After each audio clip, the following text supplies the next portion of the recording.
നമസ്കാരം, goodness evening ന്യൂസിലേക്ക് സ്വാഗതം. പ്രധാന വാർത്തകൾ.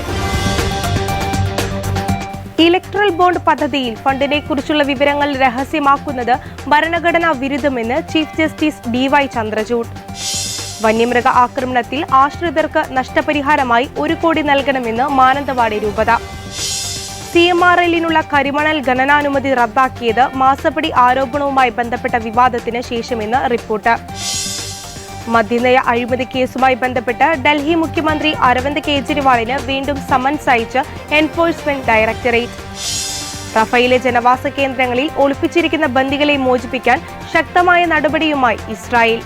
വാർത്തകൾ വിശദമായി. രാഷ്ട്രീയ പാർട്ടികൾക്ക് സംഭാവന നൽകാൻ കേന്ദ്ര സർക്കാർ കൊണ്ടുവന്ന തെരഞ്ഞെടുപ്പ് ബോണ്ട് പദ്ധതിയിൽ ഫണ്ടിനെക്കുറിച്ചുള്ള വിവരങ്ങൾ രഹസ്യമാക്കുന്നത് ഭരണഘടനാ വിരുദ്ധമെന്ന് വ്യക്തമാക്കി ചീഫ് ജസ്റ്റിസ് DY ചന്ദ്രചൂഡ്. രാഷ്ട്രീയ പാർട്ടികൾക്ക് ലഭിക്കുന്ന ഫണ്ടിന്റെ വിശദാംശങ്ങൾ അറിയാൻ ജനങ്ങൾക്ക് അവകാശമുണ്ട് എന്നാണ് വിധി. ചീഫ് ജസ്റ്റിസ് അധ്യക്ഷനായ 5-അംഗ ഭരണഘടനാ ബെഞ്ചാണ് പദ്ധതിയുടെ സുതാര്യതയും നിയമസാധുതയും പരിശോധിച്ച് വിധി പറഞ്ഞത്. 2018 ജനുവരി 2 മുതലാണ് ഇലക്ട്രൽ ബോണ്ടിലൂടെ സംഭാവന സ്വീകരിക്കാമെന്ന് കേന്ദ്ര സർക്കാർ വിജ്ഞാപനം പുറത്തിറക്കിയത്. അംഗീകൃത ബാങ്കിൽ നിന്ന് തിരഞ്ഞെടുപ്പ് ബോണ്ട് വാങ്ങി രാഷ്ട്രീയ പാർട്ടികൾക്ക് സംഭാവനയായി നൽകാമെന്നതാണ് ഇലക്ട്രൽ ബോണ്ട് പദ്ധതി. ലഭിക്കുന്ന ബോണ്ടുകൾ 15 ദിവസത്തിനകം പാർട്ടികൾക്ക് പണമാക്കി മാറ്റാം. സംഭാവന നൽകുന്നവരുടെ വിവരങ്ങൾ രഹസ്യമാണെന്നാണ് പദ്ധതിയുടെ പ്രത്യേകത. ഇലക്ട്രൽ ബോണ്ടുകൾ ഉപയോഗിച്ച് രാഷ്ട്രീയ പാർട്ടികൾ പണം സ്വീകരിക്കുന്നതിനെതിരെ CPM, association for democratic reforms തുടങ്ങിയവരാണ് കോടതിയെ സമീപിച്ചത്. രാഷ്ട്രീയ പാർട്ടികൾക്ക് സംഭാവന പണമായി നൽകുന്ന പഴയ രീതിയിലേക്ക് തിരിച്ചു പോകേണ്ടതില്ലെന്നും അതേസമയം തിരഞ്ഞെടുപ്പ് ബോണ്ട് പദ്ധതിയിലെ ഗൗരവകരമായ പിഴവുകൾ പരിഹരിക്കണമെന്നും കേസ് വിധി പറയാൻ മാറ്റവേ സുപ്രീം കോടതി നേരത്തെ പറഞ്ഞിരുന്നു. Associations for democratic reforms, common cause തുടങ്ങിയ സംഘടനകളാണ് ബോണ്ട് പദ്ധതിക്കെതിരെ ഹർജി നൽകിയത്. ബോണ്ടുകൾ വഴി സംഭാവന നൽകുന്നവർ ആരെന്ന് സ്വീകരിക്കുന്ന പാർട്ടികൾക്ക് അറിയാനാകും. അതേസമയം മറ്റു പാർട്ടികൾക്ക് അറിയാനാവില്ല. ഈ രഹസ്യാത്മകതയാണ് ദാതാക്കൾ ഉദ്ദേശിക്കുന്നതെന്നും പ്രായോഗികത കണക്കിലെടുത്താണ് പദ്ധതി ആവിഷ്കരിച്ചതെന്ന് കേന്ദ്രം വാദിച്ചിരുന്നു. 2018 മുതലാണ് ബോണ്ടുകൾ നടത്തി തുടങ്ങിയത്. CMRLനുള്ള കരിമണൽ ഖനനാനുമതി റദ്ദാക്കിയത് മാസപ്പടി ആരോപണവുമായി ബന്ധപ്പെട്ട വിവാദത്തിന് ശേഷമെന്ന് റിപ്പോർട്ട്. ഖനനാനുമതി റദ്ദാക്കിയത് 2023 ഡിസംബർ 18 തെളിയിക്കുന്ന രേഖകളാണ് പുറത്തുവന്നിരിക്കുന്നത്. കേന്ദ്ര നിയമപ്രകാരം 2019 തന്നെ കരാർ റദ്ദാക്കുമായിരുന്നു. അതിനുശേഷവും 5 വർഷത്തോളം കരാർ നിലനിന്നിരുന്നു. 2019 ഫെബ്രുവരി 20 ആറ്റോമിക് മിനറൽസിന്റെ ഖനനം സ്വകാര്യ മേഖലയിൽ പാടില്ലെന്ന് കേന്ദ്ര സർക്കാർ തീരുമാനിച്ചിരുന്നു. സ്വകാര്യ ഖനനത്തിനുള്ള എല്ലാ കരാറുകളും റദ്ദാക്കണമെന്ന് 2019 മാർച്ച് 19 കേന്ദ്രം ഉത്തരവിറക്കിയത്. മാസപ്പടി വിവാദവുമായി ബന്ധപ്പെട്ട് മാത്യു കുഴൽനാടന്റെ വാർത്താ സമ്മേളനത്തിന് തൊട്ടുപിന്നാലെയാണ് ഖനനാനുമതി റദ്ദാക്കിയത്. പിണറായി വിജയൻ മുഖ്യമന്ത്രിയായ 2016 മുതൽ മകൾക്ക് മാസപ്പടി ലഭിച്ചിട്ടുണ്ടെന്ന ഗുരുതരമായ ആരോപണം കഴിഞ്ഞ ദിവസം കുഴൽനാടൻ ഉന്നയിച്ചിരുന്നു. പ്രത്യുപകാരമായി സ്വകാര്യ കരിമണൽ കമ്പനിയായ CMRLനെ സഹായിക്കാൻ മുഖ്യമന്ത്രി ഇടപെട്ടെന്നും അദ്ദേഹം ആരോപിച്ചിരുന്നു. സ്വകാര്യ കമ്പനികൾക്ക് ഖനനാനുമതി നൽകാൻ പാടില്ലെന്ന് കേന്ദ്രം ഉത്തരവിട്ടപ്പോൾ പൊതുമേഖലാ സ്ഥാപനങ്ങളെ ഉൾപ്പെടുത്തി മുഖ്യമന്ത്രി സംയുക്ത സംരംഭമുണ്ടാക്കി കരിമണൽ ഖനനം നടത്താനുള്ള വഴി തേടിയെന്നും കുഴൽനാടൻ ആരോപിച്ചിരുന്നു. നൽകാത്ത സേവനത്തിന് മുഖ്യമന്ത്രി പിണറായി വിജയന്റെ മകൾ വീണ വിജയന്റെ കമ്പനി എക്സാലോജിക് സൊല്യൂഷൻസ് കരിമണൽ കമ്പനിയിൽ നിന്ന് പ്രതിഫലം കൈപ്പറ്റിയെന്നായിരുന്നു ആദായ നികുതി വകുപ്പിന്റെ ഇന്ററി സെറ്റിൽമെന്റ് ബോർഡിന്റെ കണ്ടെത്തൽ. പ്രത്യേക സേവനമൊന്നും നൽകാത്ത എക്സാലോജിക്കിന് 1.72 കോടി രൂപ 3 വർഷത്തിനിടെ നൽകിയെന്നായിരുന്നു ആദായ നികുതി വകുപ്പ് കണ്ടെത്തിയത്. ഇതിനു പിന്നാലെയാണ് മാസപ്പടി ആരോപണം ഉയർന്നത്. വീണയ്ക്ക് പ്രതിമാസം 8 ലക്ഷം രൂപയാണ് മാസപ്പടി ലഭിച്ചതെന്നായിരുന്നു മാത്യു കുഴൽനാടന്റെ ആരോപണം. വന്യമൃഗങ്ങളുടെ ആക്രമണത്തിൽ കൊല്ലപ്പെടുന്നവരുടെ ആശ്രിതർക്ക് 1 കോടി രൂപയെങ്കിലും നഷ്ടപരിഹാരം നൽകണമെന്നാവശ്യപ്പെട്ട് മാനന്തവാടി രൂപത ബിഷപ്പ് മാർ ജോസ് പെരുന്നേടം. നഷ്ടപരിഹാരത്തിനു വേണ്ടി അധികാരികൾക്ക് മുന്നിൽ യാചിക്കേണ്ട അവസ്ഥയാണ്. കേന്ദ്ര സംസ്ഥാന സർക്കാരുകൾ വിഷയത്തിൽ അടിയന്തരമായി ഇടപെടണമെന്നും മാർ ജോസ് പെരുന്നേടം വ്യക്തമാക്കി. വന്യമൃഗ ആക്രമണങ്ങളിൽ ജനങ്ങളുടെ ജീവൻ നഷ്ടമാകുകയാണെന്നും നഷ്ടപരിഹാരം കൃത്യമായി വേഗത്തിൽ നൽകാനുള്ള നടപടി ഉണ്ടാകണമെന്നും മാർ ജോസ് പെരുന്നോടം പറഞ്ഞു. നിലവിൽ നഷ്ടപരിഹാരത്തിനായി സർക്കാർ ഓഫീസുകളിൽ കയറിയിറങ്ങി ഭിക്ഷയാചിക്കേണ്ട അവസ്ഥയാണുള്ളത്. ഇക്കാര്യത്തിൽ ക്രിയാത്മകമായി സർക്കാർ ഇടപെട്ട് കാര്യങ്ങൾ കൂടുതൽ സുതാര്യമാക്കണം. അങ്ങനെയാണെങ്കിലേ സർക്കാരിനോട് ജനങ്ങൾക്ക് സ്നേഹം ഉണ്ടാകുകയുള്ളൂവെന്നും പെരുന്നോട്ടം കൂട്ടിച്ചേർത്തു. പടമലയിൽ കാട്ടാനയുടെ ആക്രമണത്തിൽ കൊല്ലപ്പെട്ട അജീഷിന്റെ ഭവനം സന്ദർശിച്ച BJP ദേശീയ നിർവാഹക സമിതി അംഗം PK കൃഷ്ണദാസ് മാനന്തവാടി രൂപതാ മെത്രാൻ ബിഷപ്പ് ജോസ് പെരുന്നേടവുമായി കൂടിക്കാഴ്ച നടത്തിയിരുന്നു. കേന്ദ്ര സർക്കാരിന്റെ ശ്രദ്ധ പതിയേണ്ടുന്ന വിഷയങ്ങൾ ബിഷപ്പ് അവതരിപ്പിക്കുകയും വന്യജീവികളുടെ ആക്രമണം മൂലം പൊറുതിമുട്ടുന്ന മലയോര നിവാസികളായ കർഷക ജനതയുടെ ആവശ്യങ്ങൾ മുൻനിർത്തി വനനിയമത്തിൽ അടിയന്തര ഭേദഗതിക്കായി കേന്ദ്ര സർക്കാർ മുൻകൈ എടുക്കണമെന്നും ബിഷപ്പ് ആവശ്യപ്പെട്ടു. ഇതുമായി ബന്ധപ്പെട്ട് 11ഓളം നിർദ്ദേശങ്ങളടങ്ങുന്ന നിവേദനം PK കൃഷ്ണദാസിന് കൈമാറിയിരുന്നു. വയനാടിന്റെ അടിസ്ഥാന സൗകര്യ വികസനത്തിന്റെ ഭാഗമായി ബദൽ റോഡുകളുടെ സാധ്യതകൾ പരിശോധിക്കുമ്പോൾ തടസ്സമാകുന്ന വനം പരിസ്ഥിതി മന്ത്രാലയത്തിന്റെ നയങ്ങളിൽ മാറ്റം വരുത്തണമെന്നും വയനാട്ടുകാരുടെ ദീർഘകാലാഭിലാഷമായ റെയിൽവേ സ്വപ്നം സാക്ഷാത്കരിക്കാനുമുള്ള നടപടികൾക്ക് മുൻകൈ എടുക്കണമെന്നും ബിഷപ്പ് കൂട്ടിച്ചേർത്തു. തൃപ്പൂണിത്തറ പുതിയകാവ് ക്ഷേത്രത്തിൽ ജില്ലാ ഭരണകൂടത്തിന്റെ അനുമതിയില്ലാതെ വെടിക്കെട്ട് നടത്തിയ കേസിൽ തെക്കുംപുറം കരയോഗത്തിലെ ഭാരവാഹികളെ കസ്റ്റഡിയിലെടുത്ത പോലീസ്. ഇന്നലെ അർദ്ധരാത്രി 12 മണിയോടെയാണ് ഇവരെ കസ്റ്റഡിയിലെടുത്തത്. Thekkumpuram Karayogam president Anilkumar Puthanpurayil, vice president OP Balachandran, secretary Santhosh Chaliyath, Krishnankutty Nair, Revathi, Arun Kallath തുടങ്ങി 9 പേരാണ് കസ്റ്റഡിയിലുള്ളത്. അതേസമയം ചൂരക്കാടുണ്ടായ സ്ഫോടനത്തിൽ തങ്ങൾക്ക് പങ്കില്ല എന്നാണ് ഇവർ പറയുന്നത്.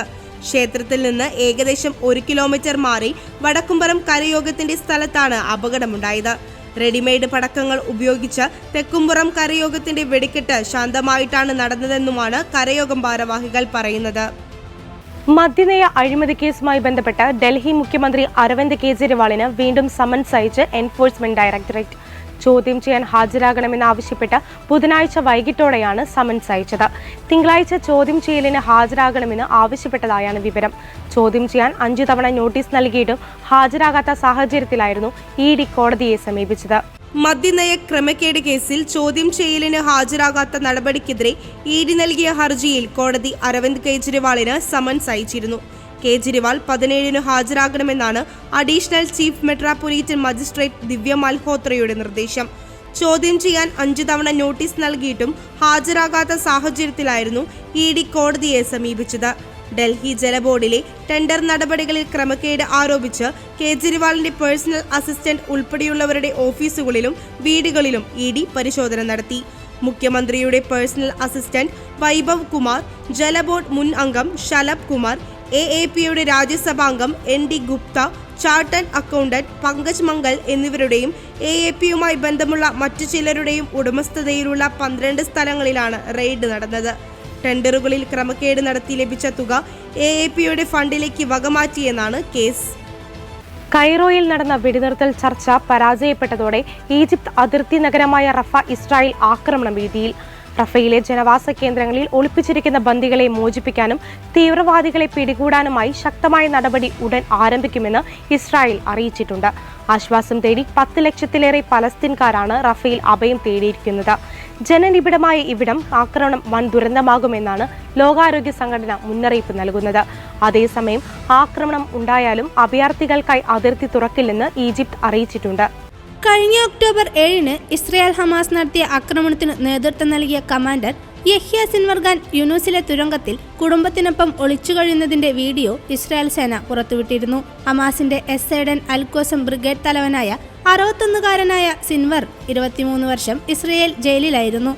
2011-ൽ ഹമാസ് ബന്ദിയാക്കിയ ഫ്രഞ്ച് ഇസ്രയേലി സൈനികൻ ഗിലാദ് ഷാലിറ്റിനെ മോചിപ്പിക്കുന്നതിന് പകരമായി സിൻവറെ വിട്ടയക്കുകയായിരുന്നു. US, ഇസ്രായേൽ, ഈജിപ്ത്, ഖത്തർ എന്നീ രാജ്യങ്ങൾ മുൻകൈയെടുത്താണ് കൈറോയിൽ സമാധാന ചർച്ച നടന്നത്. ഒരു തരത്തിലുള്ള ധാരണയിലും എത്താതെ ചർച്ച അവസാനിച്ചത്. അതേസമയം പോംവഴി തേടി ചർച്ചകൾക്ക് തുർക്കി പ്രസിഡന്റ് തയ്യിപ് എർദോഗാൻ ഈജിപ്തിലെത്തിയിട്ടുണ്ട്. ഇതാദ്യമാണ് എർദോഗാൻ തുർക്കി സന്ദർശിക്കുന്നത്. ഈജിപ്ത് പ്രസിഡന്റ് അബ്ദൽ ഫത്ത അൽ സിസിയുമായി കൂടിക്കാഴ്ചയ്ക്കു ശേഷം അദ്ദേഹം CIA ഡയറക്ടർ വില്യം ബേൺസുമായി ചർച്ച നടത്തി. പലസ്തീൻ ജനതയ്ക്ക് കൂടുതൽ ദുരിതമൊഴിവാക്കാൻ ഹമാസ് ഇസ്രായേലുമായി ബന്ദി കൈമാറ്റ ചർച്ച നടത്തണമെന്ന് പലസ്തീൻ പ്രസിഡന്റ് മഫ്തൂദ് അബ്ബാസ് അഭ്യർത്ഥിച്ചു. റാഫയുടെ കിഴക്കൻ പ്രദേശങ്ങളിൽ ഇന്നലെ ഇസ്രായേൽ കനത്ത ഷെല്ലാക്രമണം നടത്തിയിരുന്നു. ഇന്നലെ വിവിധ അക്രമങ്ങളിൽ 103 പാലസ്തീൻകാർ കൂടി കൊല്ലപ്പെട്ടതോടെ ഇപ്പോഴത്തെ സംഘർഷത്തിൽ കൊല്ലപ്പെട്ടവരുടെ എണ്ണം 28,576 ഇതിനിടെ ഇസ്ലാമിക് സ്റ്റേറ്റ് ഭീകരർ മധ്യ സിറിയയിലെ അൽസുഗ്നയിൽ പട്ടാള ബാരക്കുകൾക്ക് നേരെ നടത്തിയ ആക്രമണത്തിൽ 9 സൈനികർ കൊല്ലപ്പെട്ടു. വടക്കൻ ഇസ്രയേലിൽ ഹമാസ് നടത്തിയ റോക്കറ്റ് ആക്രമണത്തെ ഫലപ്രദമായി ചെറുത്തതായാണ് ഇസ്രയേൽ സേന അറിയിച്ചിരിക്കുന്നത്. നെല്ല് സംഭരണം, കർഷകർക്കുള്ള ഇൻസെന്റീവ് എന്നീ ഇനങ്ങളിൽ സംസ്ഥാന സർക്കാർ സപ്ലൈകോയ്ക്ക് നൽകാനുള്ള കുടിശ്ശിക 677.26 കോടി. 2023-24 സർക്കാർ ₹1 പോലും സപ്ലൈകോയ്ക്ക് നൽകിയിട്ടില്ലെന്നാണ് വിവരാവകാശ രേഖ വ്യക്തമാക്കുന്നത്. താങ്ങുവിലയായി നൽകിയ തുകയിൽ 959 കോടി രൂപ കേന്ദ്ര സർക്കാർ സംസ്ഥാനത്തിന് നൽകാനുണ്ട്. നെല്ല് സംഭരണത്തിന് ഇൻസെന്റീവ് ബോണസ് നൽകിയതിൽ സപ്ലൈകോയ്ക്ക് സംസ്ഥാന സർക്കാരിന്റെ കുടിശ്ശിക 677.26 കോടി രൂപയാണ്. 2023-24 മാത്രം നൽകേണ്ടത് 351.26 കോടിയായിരുന്നു. എന്നാൽ ₹1 പോലും ഇതുവരെ നൽകിയിട്ടില്ലെന്ന് വിവരാവകാശ രേഖ വ്യക്തമാക്കുന്നു. താങ്ങുവിലയായി കർഷകർക്ക് നൽകിയതിൽ 2022-23 സംസ്ഥാന സർക്കാർ നൽകേണ്ടത് 685.54 കോടി രൂപ. ഇതിൽ 359.54 അനുവദിച്ചു. ഇനി നൽകാനുള്ളത് 326 കോടി. താങ്ങുവിലയായി 6 വർഷത്തിനിടയിൽ കർഷകർക്ക് നൽകിയത് 5673.18 കോടി രൂപയാണ്. ഈ ഇനത്തിൽ മാത്രം കേന്ദ്ര സർക്കാർ കേരളത്തിന് നൽകാനുള്ള കുടിശ്ശിക 959.77 കോടി രൂപയാണ്. വെള്ളിയാഴ്ച രാജ്യവ്യാപകമായി ഗ്രാമീൺ ഭാരത് ബന്ദിന് ആഹ്വാനം ചെയ്ത് കർഷക സംഘടനകൾ. സംയുക്ത കിസാൻ മോർച്ചയും സെൻട്രൽ ട്രേഡ് യൂണിയനുകളുമാണ് ബന്ദിന് ആഹ്വാനം ചെയ്തിരിക്കുന്നത്. രാവിലെ 6 മുതൽ വൈകിട്ട് 4 വരെയാണ് ബന്ദ്. ആംബുലൻസുകൾ, പത്രവിതരണം, വിവാഹം, മെഡിക്കൽ ഷോപ്പുകൾ, പരീക്ഷകൾ എന്നിവയെ ബന്ദിൽ നിന്ന് ഒഴിവാക്കിയിട്ടുണ്ട്. ഡൽഹിയിൽ തുടരുന്ന കർഷക സമരത്തിന്റെ ഭാഗമായാണ് ബന്ദ്. സംയുക്ത കിസാൻ മോർച്ചയും സെൻട്രൽ ട്രേഡ് യൂണിയനുകളുമാണ് ബന്ദിന് ആഹ്വാനം ചെയ്തിരിക്കുന്നത്. അതേ ദിവസം 12 മണി മുതൽ വൈകിട്ട് 4 വരെ റോഡ് ഉപരോധത്തിനും കർഷക സംഘടനകൾ ആഹ്വാനം ചെയ്തിട്ടുണ്ട്. ആംബുലൻസുകൾ, പത്രവിതരണം, വിവാഹം, മെഡിക്കൽ ഷോപ്പുകൾ, പരീക്ഷകൾ എന്നിവയെ ബന്ദിൽ നിന്ന് ഒഴിവാക്കിയിട്ടുണ്ട്. ഡൽഹിയിൽ തുടരുന്ന കർഷക സമരത്തിന്റെ ഭാഗമായാണ് ബന്ദ്. കഴിഞ്ഞ ഡിസംബറിലാണ് ബന്ദിന് ആഹ്വാനം ചെയ്തത്. കാർഷിക തൊഴിലുറപ്പ് ജോലികൾ സ്തംഭിപ്പിക്കുമെന്ന് കർഷക സംഘടനകൾ വ്യക്തമാക്കി. അടിയന്തര ആവശ്യത്തിനുള്ള സർവീസുകളെ മാത്രമാണ് ഒഴിവാക്കിയത്. താങ്ങുവില ഉറപ്പാക്കണമെന്ന് ആവശ്യപ്പെട്ടാണ് കർഷകർ ഡൽഹി ചലോ മാർച്ച് സംഘടിപ്പിച്ചത്. കർഷക പെൻഷൻ, OPS, കാർഷിക നിയമ ഭേദഗതി എന്നിവ പിൻവലിക്കുക തുടങ്ങിയ ആവശ്യങ്ങളും കർഷക സംഘടനകൾ ഉന്നയിക്കുന്നുണ്ട്. നവകേരള സദസ്സിനെതിരെ പ്രതിഷേധിച്ച യൂത്ത് കോൺഗ്രസ് പ്രവർത്തകരെ ആലപ്പുഴയിൽ മർദ്ദിച്ച മുഖ്യമന്ത്രിയുടെ ഗൺമാന്മാർക്കെതിരെ നടപടി സ്വീകരിക്കാത്തതിനെതിരെ പ്രതിപക്ഷം കൊണ്ടുവന്ന അടിയന്തര പ്രമേയ നോട്ടീസിന് അവതരണാനുമതി നിഷേധിച്ച സ്പീക്കർ. അടുത്തിടെ നടന്ന സംഭവമല്ലാത്തതിനാലും കോടതിയുടെ പരിഗണനയിലുള്ളതിനാലും അടിയന്തര പ്രമേയത്തിന് അനുമതി നൽകാനാകില്ലെന്ന് സ്പീക്കർ വ്യക്തമാക്കുകയായിരുന്നു. ഗൺമാന്മാർ കേസുമായി സഹകരിക്കുന്നില്ലെന്നും പോലീസ് സ്റ്റേഷനിൽ ഹാജരാകുന്നില്ലെന്നും VD സതീശൻ പറഞ്ഞു. പ്രതിപക്ഷ നേതാവിനെ തുടർന്ന് സംസാരിക്കാൻ സ്പീക്കർ അനുമതി നൽകിയില്ല. തുടർന്ന് പ്രതിപക്ഷം നടുത്തളത്തിലിറങ്ങി പ്രതിഷേധിച്ചു. പ്രതിപക്ഷത്തുനിന്ന് ഷാഫി പറമ്പിൽ MLA ആണ് അടിയന്തര പ്രമേയത്തിന് നോട്ടീസ് നൽകിയത്.